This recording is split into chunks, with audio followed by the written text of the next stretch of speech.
How do you prepare alcohols? So preparation of alcohols is generally done by using substitution. So alcohols can be synthesized by using alkyl halides and then used by substitution.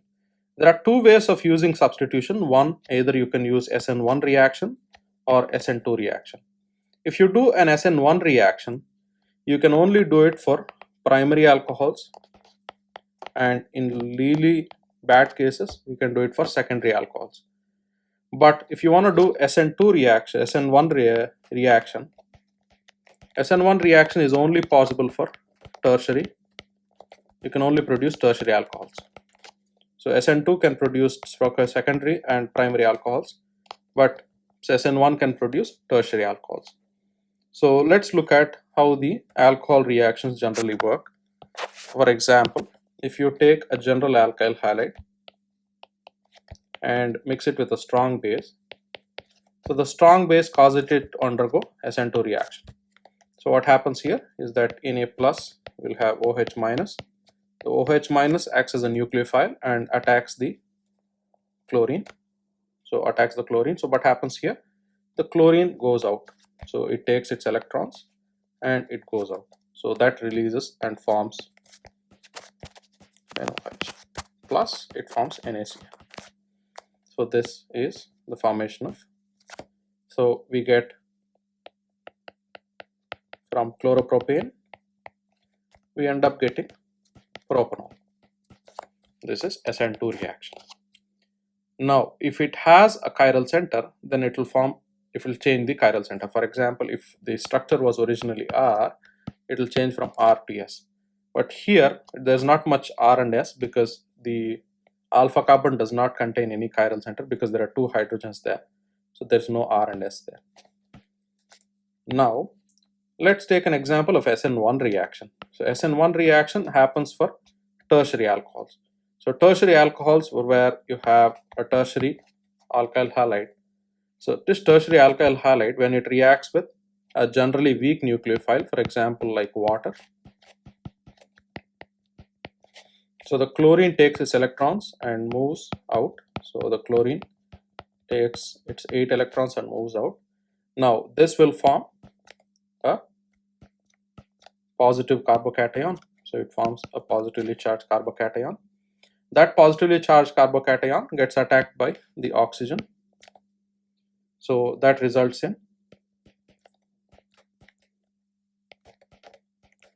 oxygen and H with an unstable structure. So what happens then is that to make it more stable, one of the hydrogen, the oxygen takes one of the two pairs of a pair of electrons from a hydrogen, and the hydrogen goes out of the structure. So it deprotonates basically. So what happens now? The structure contains an OH with two sides. So it becomes NOH. So this is how you get a tertiary alcohol. So in summary, by using SN1 reaction, we can only do SN1 reaction on tertiary alkyl halides by using a neutral nucleophile.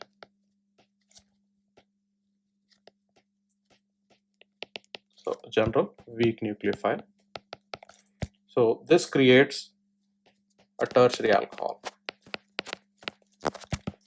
Most common nucleophile used is H2O. If you have an SN2 reaction, SN2 can be done for both primary and secondary alcohols. So they start with the primary or secondary alkyl halides in presence of a strong nucleophile and a strong base. That creates either a primary or secondary alcohol. So this is the summary of the preparation of alcohols using substitution reactions. Next, the other way to synthesize is by alkenes via addition reactions. So one of the common three ways used are One is acid catalyzed hydration, where we use a dilute acid in presence of water, a lot of water. Next one is oxymercuration and demercuration, which is another process which does the same exact thing as acid catalyzed hydration but uses mercury and sodium borohydrate. Next, hydroboration and oxidation, which is generally used to produce different types of alcohols. What are the types that we can produce?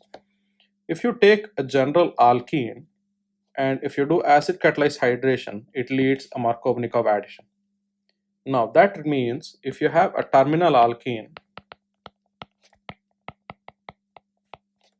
that generally produces primary alcohols.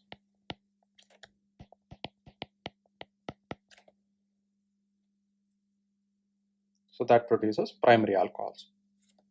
Sometimes it can also produce secondary, primary, or secondary alcohols depending on the structure. But hydroboration and oxidation yields anti-Markovnikov addition, which means if you have a terminal alkyne, so if you have a terminal alkene,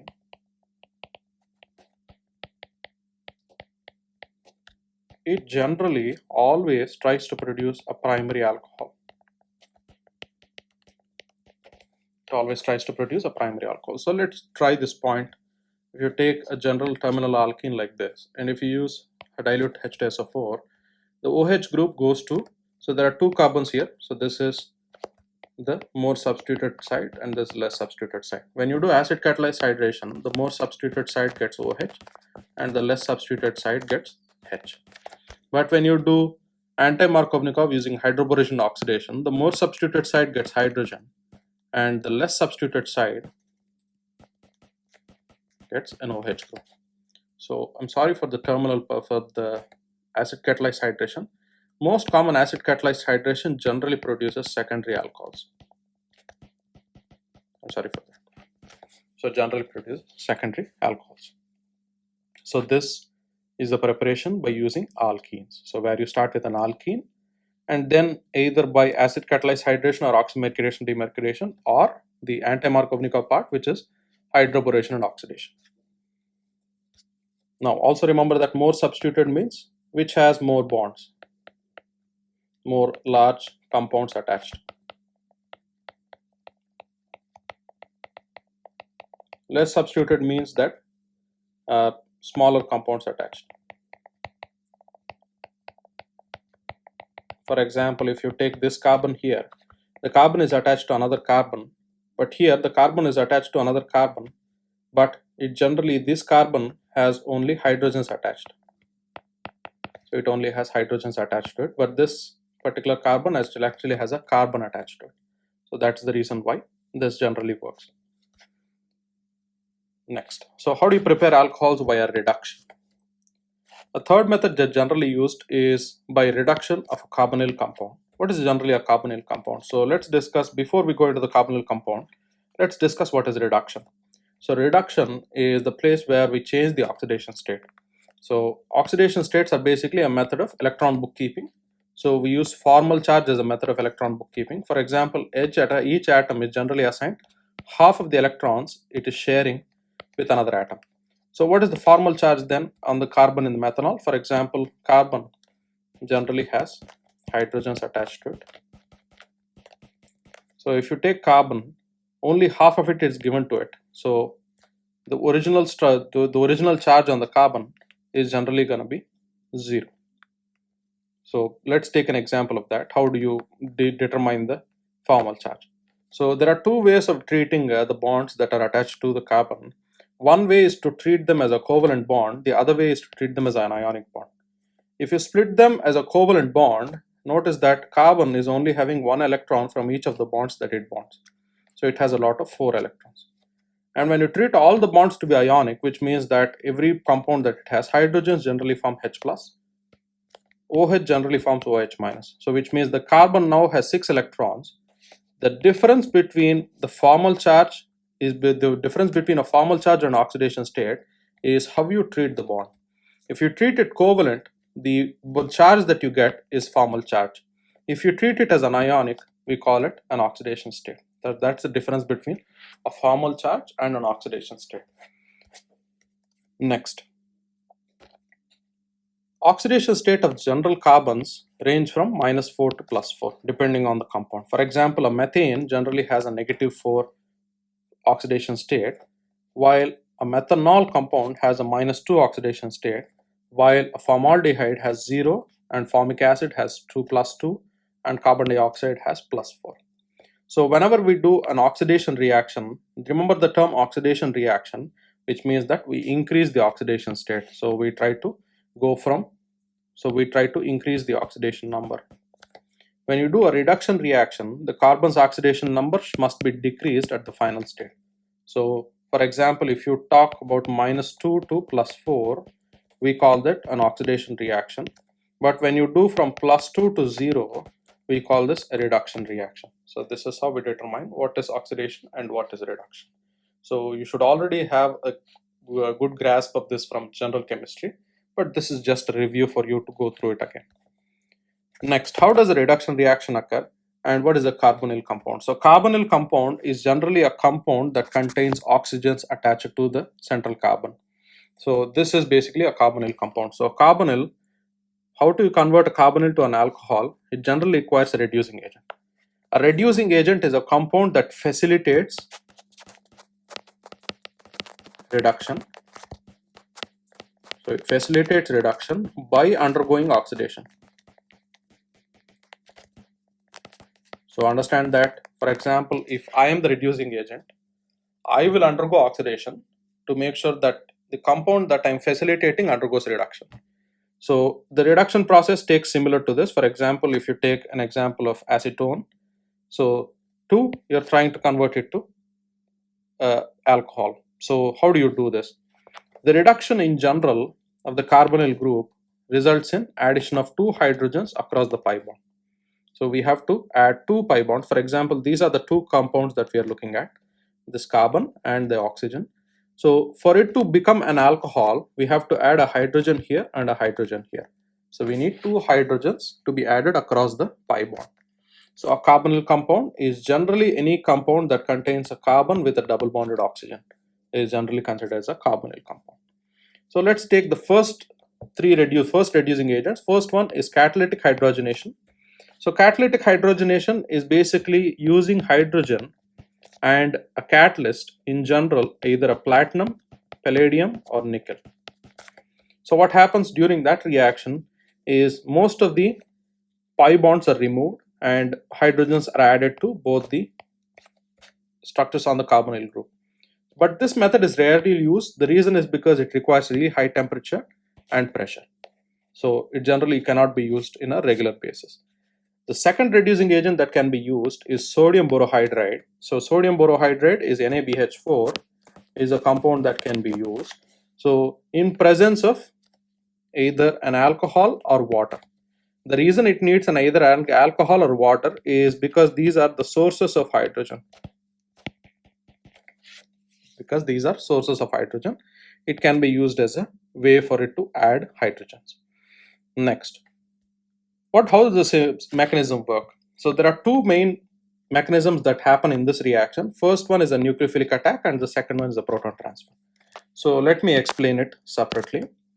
If you take a general carbonyl compound,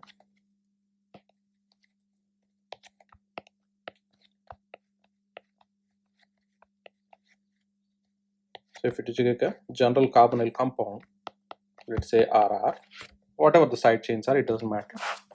And if the first thing that you want to do is a nucleophilic attack, so which attacks the structure? So we want to know that the first mechanism is a nucleophilic attack. We want to know what is the nucleophile that attacks. If you take NaBH4, it splits into Na plus and BH4 minus. So the boron in general is an electron deficient atom. So what that means is it does not want extra atoms on it, so it's already negatively charged. So what happens now is that the boron will donate its electrons to hydrogen and make a hydride ion, the hydrogen ion. This hydride ion attacks the carbon, the alpha carbon. So when it attacks the alpha carbon, what happens here is that it does not need 5 bonds. So what it does is that once the hydrogen attacks the carbon, the double bonded electrons are given to the oxygen. So oxygen now already has 2 pairs of electrons. Now what happens here is that this RR, you'll also have another hydrogen attached with an oxygen that contains now 3 pairs of electrons and a negative charge. Now what happens is, we told about the second one. The second process is proton transfer. How does that happen? For example, if you take H2O, water contains 2 hydrogens. The oxygen present on the alcohol, this water present on the alkoxide ion, so now attacks the hydrogen. So what happens here is that this hydrogen gets attracted towards oxygen. So what happens now is that this donates its electrons towards oxygen and it becomes H plus, and then the H plus goes and itself attaches to the structure, so resulting in R, H and OH. So this is the final mechanism. So these are the 2 mechanisms that happen. One is the nucleophilic attack by the hydride ion produced from BH4. Second one is the proton transfer, where the proton attacks the oxygen and remains there. This is the reaction that happens when you use sodium borohydride and either ethyl alcohol or methyl alcohol or H2. So it can be any one of these compounds. The reason we use this is the reason for deprotonation, so to remove that proton.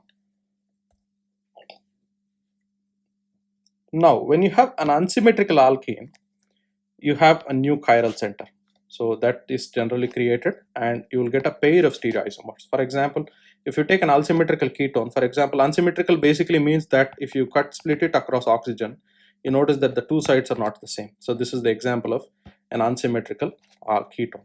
So now when you reduce that to do reduction, what happens now is that the nucleophile can attack from any direction because it's not hindered, so it can attack from any direction. So which happens is that it's about equal parts of both R and S structures. So it produces equal parts of R and S alcohols. So this is how an unsymmetrical ketone generally is reduced using a reducing agent like NaBH4, sodium borohydride. The third reducing agent used, and the common one, is lithium aluminum hydride, so which is LiAlH4. Notice that when you used NaBH4, we told that boron there is an electron deficient atom. Here aluminum acts as the electron deficient atom. The mechanism is exactly the same. So what happens here? The first thing is that it takes in aluminum, so it undergoes a nucleophilic attack. The second one is a proton transfer. So let's look at the reaction. So you take a general compound with a double bond and it produces an alcohol. So LaH is generally the common abbreviation used for lithium aluminum hydride. So whenever you see LaH, remember that it's lithium aluminum hydride. Again, both of them are similar, the exact hydride agents, so they always produce the same. But the difference here is that aluminum hydride, because it's larger, it generally is much more reactive than sodium borohydride. So boron is generally a little smaller, but aluminum is a little larger, so it generally has higher reactivity. So again, the mechanism is exactly the same. The hydrogen attacks the carbon and the oxygen takes up the electrons. Now the oxygen, negatively charged oxygen, attacks the proton and the electrons are given away to the oxygen, resulting in the OH bond formed and the hydrogen attached, which causes the final alcohol structure to be formed. So it's much more reactive, and you cannot use this in presence of a protic solvent. That's the reason why you generally cannot use a protic solvent. So you cannot be used in a protic solvent. So the proton source H2O in general has to be added after the carbonyl is reduced. So which means that when you start the reaction, you add first the lithium aluminum hydride to the carbonyl compound. Once complete reduction takes place, only then you add the water. So in the first reaction, you can add both of them at the same time, but here you cannot do both of them at the same time. So both of them are separate. So here, the reduction process, this process is the limiting step. So is the rate limiting step of the process. So this is the reason why we have a little more highly reactivity. So that's the reason why it determines the rate of the reaction. Now the next one is hydride delivery agents. So hydride delivery agents are the ones that we just saw. One, either you can add through catalytic hydrogenation, and the other one is to either use sodium borohydride or lithium aluminum hydride. So catalytic hydrogenation reduces both the carbonyl and the alkene. But what happens when you take a general hydride delivery agent? It only is generally a selective reaction, which means that it only takes up the carbonyl group and does not do hydrogenation in anywhere else. For example, if you take the double bond here, notice that the double bond is gone here.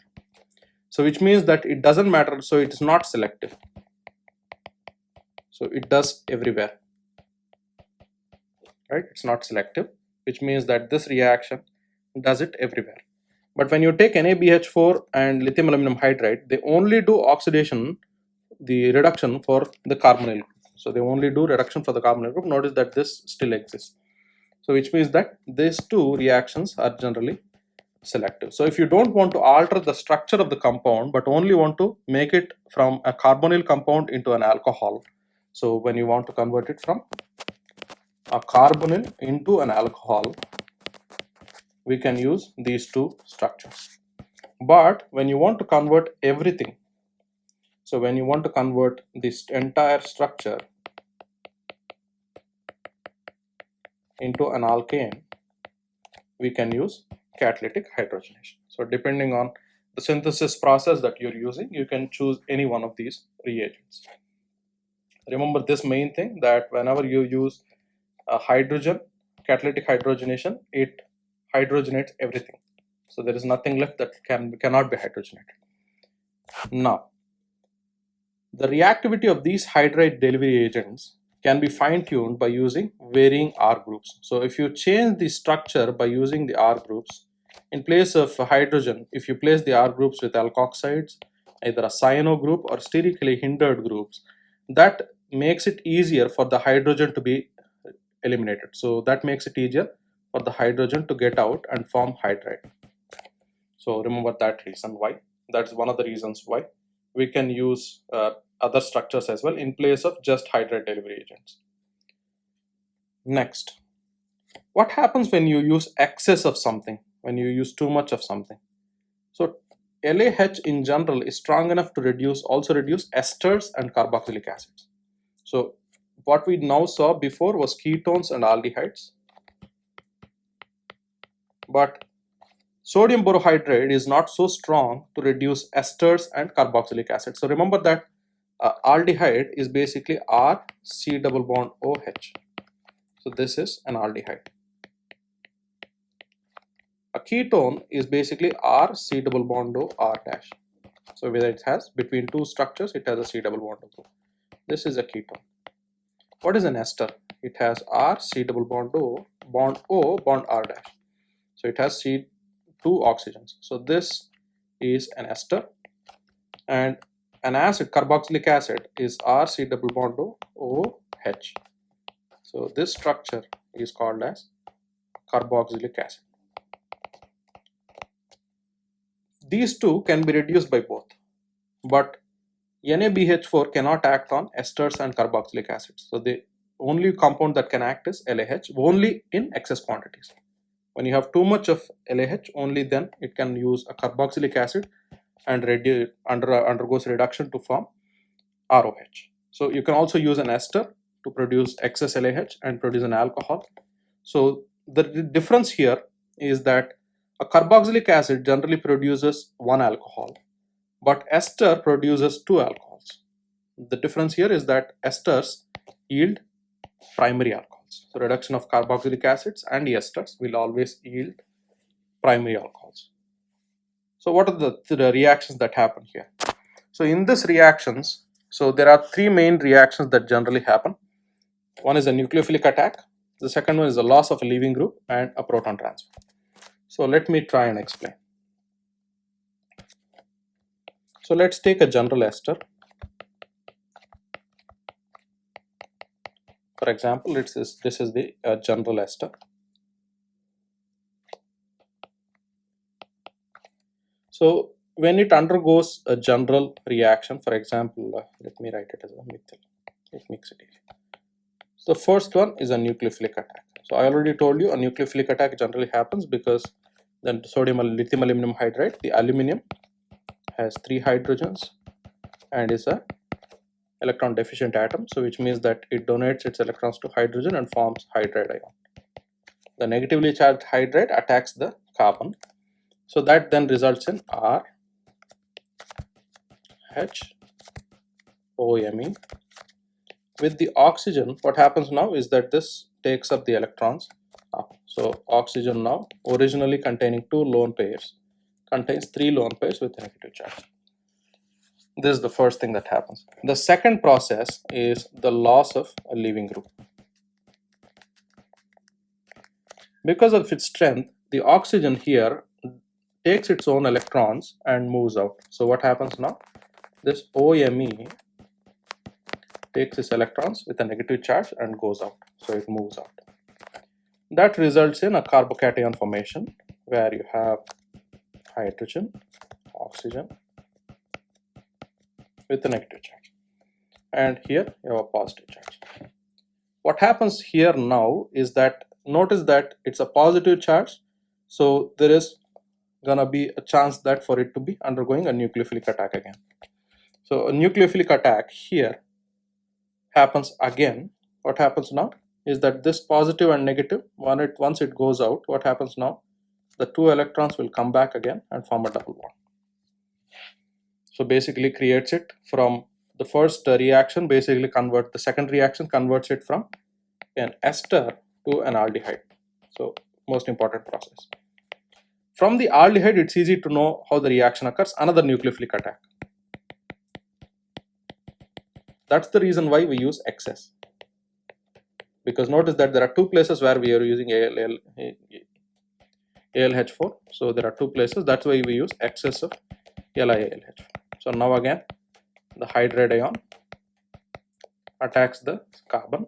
That results in the carbon having R, H and H, and then again the electron jumps up, causing oxygen to have a negative charge again.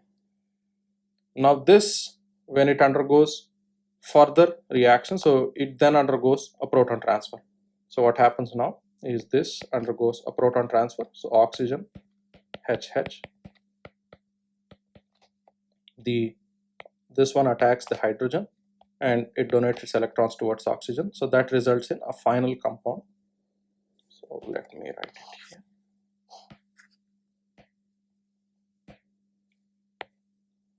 So you get the final compound C bond OH bond R H and H. So this is the final structure. So in simple sense, you have an ester. In the first nucleophilic attack, the ester becomes a general ester is generally converted into an aldehyde. So nucleophilic attack and a loss of leaving group. The aldehyde is then undergoing another nucleophilic attack, and then finally, so let me write it fully.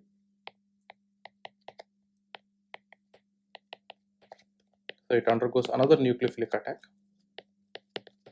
but this time it undergoes proton transfer, becomes an alcohol. But the fun part is that the leaving group also attacks OH. So the leaving group that you have, so OMe, also attacks OH2O.